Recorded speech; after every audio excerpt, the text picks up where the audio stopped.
I'm testing 8 portable electric tyre inflators that will quickly and easily pump up your car, motorbike and bicycle tyres. They mostly have digital pressure gauge displays, so they're not only useful for roadside emergencies, they're also convenient for keeping your tyres at the correct pressure.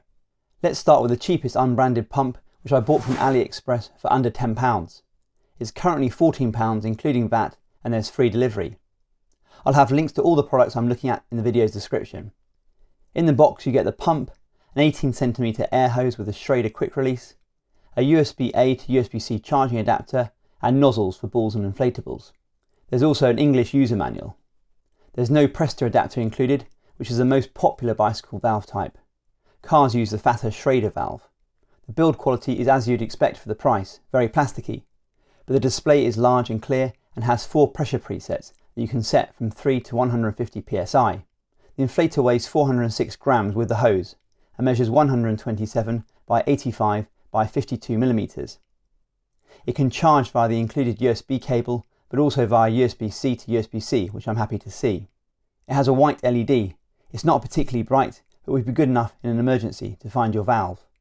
The Cycplus A8 pump costs only £25 from Aliexpress. It's far more expensive on Amazon or direct from Cycplus. It's very nicely made with an aluminium finish. It comes with a 27cm hose with a screw Schrader adapter. There's also a Presta and needle valve adapter, and there's a soft pouch and an English user manual.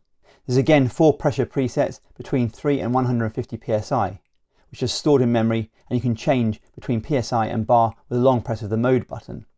The inflator weighs 488 grams with its hose and measures 172 by 65 by 36 millimeters. It also charges via USB-C with the included cable and a USB-C to USB-C cable, and has an emergency LED. The last Aliexpress offering is this tiny pump from Cyclami. I'm testing the A3 model, which currently costs £31, but I also have the similar A2 model. Very slightly lighter, but doesn't come with the extra accessories. They've also changed the design with the A3. It's fitted with a Presta adapter, but there's a Schrader adapter if you prefer. It also comes with a Schrader extension hose with a Presta and needle valve adapter. There's also a USB-A to USB-C cable, an English user manual, a strap and a silicone sleeve. These things can get hot. You need to use the extension hose for latex tubes, otherwise you risk melting the valve stems. The inflator is small enough to carry with you on your bike. It's similar in size and weight to 2 CO2 cartridges. It weighs just 126 grams with a pre-installed Presta adapter. It measures 69 by 42 by 29 millimeters. The screw-in valve protrudes 11 millimeters. The optional silicone sleeve weighs an extra 22 grams. I've been carrying the even lighter and fractionally smaller A2 version that only weighs 113 grams instead of CO2 cartridges for the last couple of months. This is an emergency pump really intended for bikes, but I will test it on a car tyre. There's no pressure gauge, so you'll have to go by feel or carry a digital gauge separately. Neither of these pumps will charge off a USB-C to USB-C cable. The AstroAI tyre inflator retails at £37 on Amazon, but is often reduced. I paid just £24. It again has the 4 presets which you can set between 3 and 150 psi. Holding the mode button changes units. The build quality is not great, and mine arrived with a rattle which sounded like some of the cheap plastic it's manufactured from had broken off inside. It comes with a 20cm hose, a USB-C to USB-A cable, and the Presta, needle and inflatable adapters are stored inside the casing. It's a shame there's nowhere to store the hose. It's got a USB-C port for charging, but disappointingly, like the 2 cheap mini pumps, it won't charge off a USB-C to USB-C cable. It does have a basic emergency LED, and there's also a 5V 1.5 amp USB-A output, so you can use it as a basic power bank. It weighs 520 grams and measures 230 by 56 by 56 millimeters. Ugreen is a brand that makes some decent portable chargers. Their tyre inflator retails at £60 but is currently £40. It has a matte black finish and feels decent quality. It comes with a short integrated hose that stores in its casing, a Presta, needle and inflatable nozzle, a USB-C to USB-A cable, a soft pouch and an instruction manual. It charges off its USB-C port and supports charging via a USB-C to USB-C cable too. There's an emergency 2-colour LED that you can cycle between solid white and flashing red modes. There's again 4 modes, and holding down the mode button changes units. The default mode can be set between 3 and 150 psi, but but the presets have limited pressure ranges. For example, the bike preset can't be set higher than 65 psi bizarrely, and the car preset maxes out at 47.5 psi. I set my road bike tyres to 70 psi, and my van tyres need 58 psi at the front. So I only use a default mode with no icon. The presets aren't particularly useful, to me at least. It weighs 489 grams and measures 137 by 79 by 49 millimeters. The Cycplus AS2 Pro only just arrived in time for this roundup. It's another mini pump like the Aliexpress ones, but has an integrated PSI gauge, which is super useful, and does support charging off a USB-C to USB-C cable. Unfortunately, it currently retails at £88, which is far too expensive. I imagine this will quickly come down in price after it's been out a while. You can set the pressure from 3 to 120 psi and change the units by pressing the plus and minus buttons together. It comes with a fitted compact Presta valve, an extension hose with a Schrader valve, a Presta and needle adapter for this hose, a compact Schrader nozzle, and a plastic Ziploc bag and a USB-C to USB-C cable. It weighs just 117 grams with a compact Presta nozzle. The silicone sleeve weighs an additional 19 grams. I've also included these two tyre inflators that run off Milwaukee batteries. Similar offerings are available from the other big battery brands. They only really make sense if you already own these batteries, and they're a fair bit larger than the other inflators, especially the Milwaukee M18 tyre inflator. The Mellif tyre inflator is reasonably priced at £40, but that's without a battery. It comes with a 540mm integrated quick-release Schrader hose and a user manual. The hose stores on the top of the inflator, but there's also the usual Presta, needle and inflator nozzle. The backlit display is very disappointing on the Mellif. It's tiny, has no presets, and doesn't even remember your last setting after you turn it off. You can set the pressure from 3 to 160 psi. You can cycle the units with a power button. The build doesn't feel as premium as a Mellif air duster I reviewed recently, but it's fine for the price. There's an emergency LED that comes on with power. With a 5Ah battery fitted, it weighs 1480 grams and measures roughly 280 by 180 by 80 millimeters. The Milwaukee M18 is significantly more expensive than anything else I'm testing here, but it's useful as a comparison as it's one of the best portable tyre inflators out there. Its hose is just under 1 meter long, but there's no quick release, only a Schrader screw fitting, and the usual Presta, needle and inflator nozzles. The hose and nozzles all store in the unit. The large display lets you set the pressure from 10 to 150 psi. There are 4 presets and a dedicated button to change units. The Milwaukee has their usual build quality, but the large backlit display does seem quite vulnerable. It weighs a hefty 3,935 grams with a 5Ah battery fitted. It measures approximately 350 by 190 by 180 millimeters. I started off measuring how accurate the pressure gauges are. This is important since they also use this gauge to auto shut off the pump. Only the cheaper mini pump doesn't have a digital display.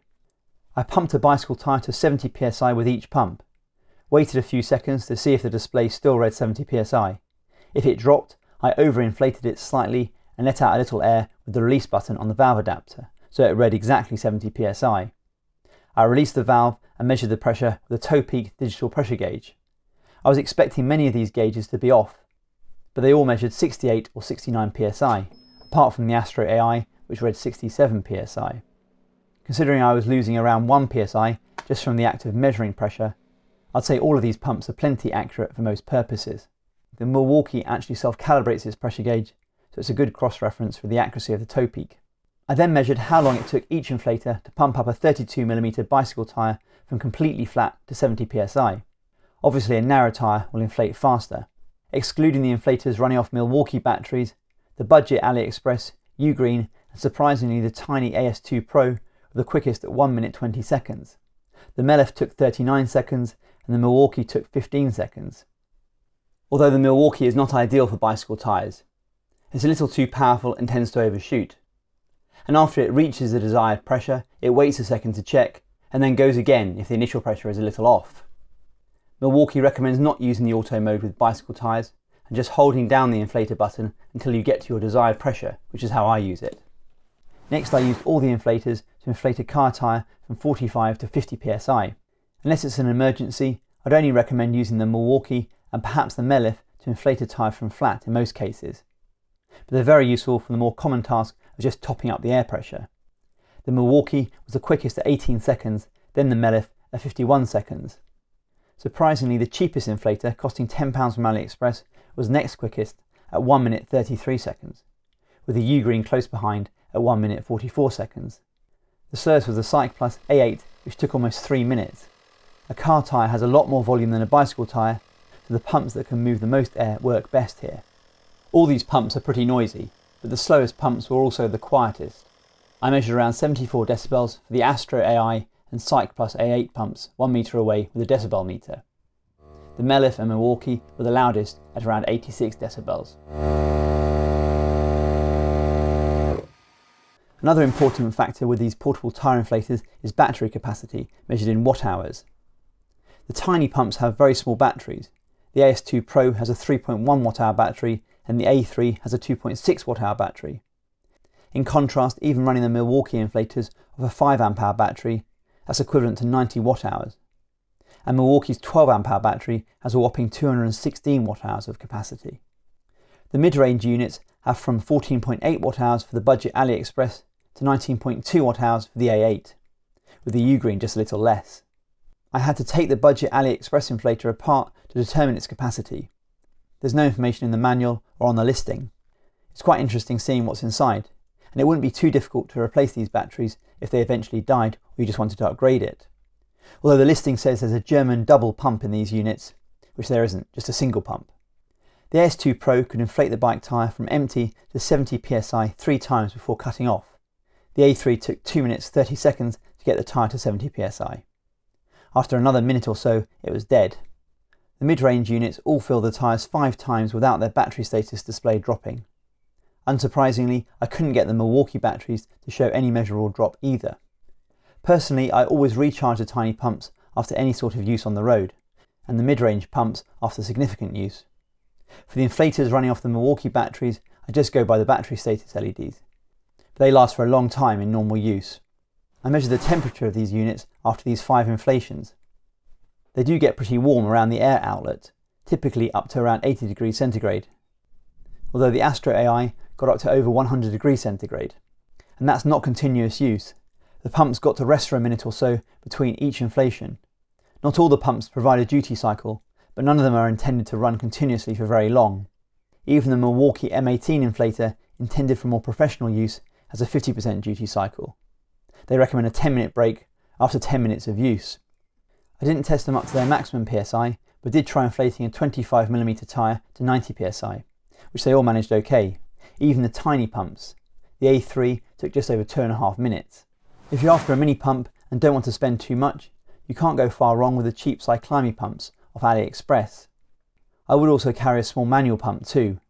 I wouldn't want to rely solely on one of these electric pumps at the roadside, and none of these pumps have any waterproof ratings, but they are just so convenient.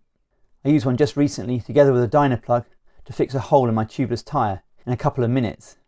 For longer rides, you might want to carry a small portable charger to top it up. Their batteries don't last long, but then they only take around 20 minutes to charge. The AS2 Pro is faster, has proper support for USB-C charging, and I love the digital display. It's useful even for checking your tyre pressures. But I think the price is just too high at the moment. I'll be looking out for a cheaper alternative with similar specs, and will update my written article if I find one. My pick of the general purpose pumps would be the Ugreen. It's pretty quick, nicely made, and I like that it comes from a company who knows about batteries. The hose is a little short and the presets are rather limited, but it's perfect for the glove box of your car, and I found it useful on a recent cycling trip in lieu of a much larger track pump. I'm not sure how long it'll last, but I was pleasantly surprised by the cheap Aliexpress pump. It was one of the quicker pumps and even had a quick release Schrader adapter. The Cycplus A8 pump is also a great price, direct from China at least, and has the nicest build quality. It's just a little slow. For any of the larger pumps, I'd invest in one of these cheap quick release adapters off Aliexpress. I'll include a link down below. They're so much easier to use and work with both Schrader and Presta valves. I have one permanently fitted to my Milwaukee inflator. If there are any pumps I've missed off you want me to include in a future roundup, please let me know down below. Or if there's something else you want me to review, I'm welcome to any suggestions. As always, if you have any questions, please ask. I read every comment and will do my best to respond. I do hope you found this video useful. Please like the video if you did. I'm releasing videos every week on the latest technology and how to get the most out of it, so please make sure you subscribe. and don't forget to tap the bell icon if you want to get notified as soon as a new video gets uploaded. Thanks for watching.